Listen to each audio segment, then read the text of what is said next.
Magandang hapon nga sa inyo mga mareng. At ito nga kami ngayon, magpo-trip muna kami bago kami pumunta sa palengke. At ayan na nga, umorder na ako kay kuya ng isang kwek-kwek. At syempre, ang aking mga anak, ang kanilang gustong orderin ay ang kanilang paboritong french fries.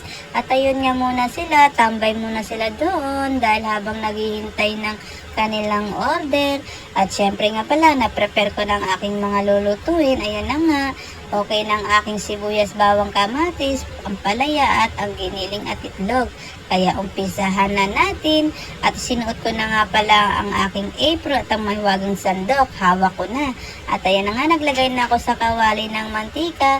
Kawawa naman ang aking kawali. Pagod na. Sana makabili ako ng bago. At ayun na nga, nilagay ko ng sibuyas, bawang. At sinunod ko na nga pala dyan ng kamatis.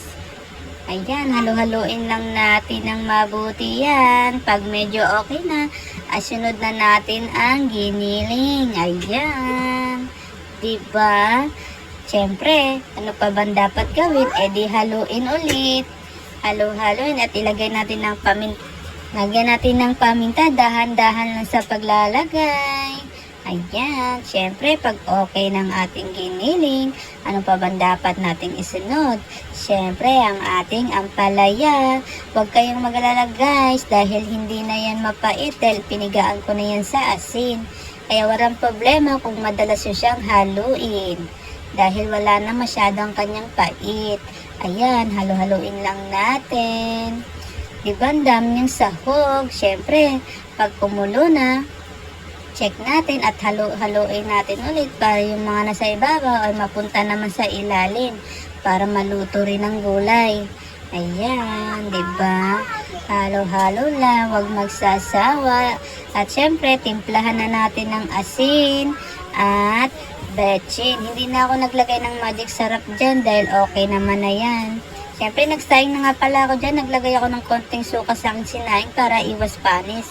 At ayan na nga, sinunod ko na ang itlog sa ating ampalaya. Ayan, 3 itlog nga pala yung nilagay ko dyan para marami siyang itlog pag naluto. Ayan.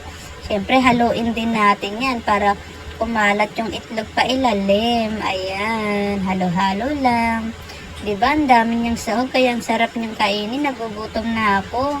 Ang tagal maluto ng aking sinaing. Ayan, naaamoy ko pa siya. Ang sarap-sarap niya. Ito ng resulta niya. Diba? Ang sarap. Sinong may paborito ng ginisang ampalaya dyan? Comment nyo lang sa baba.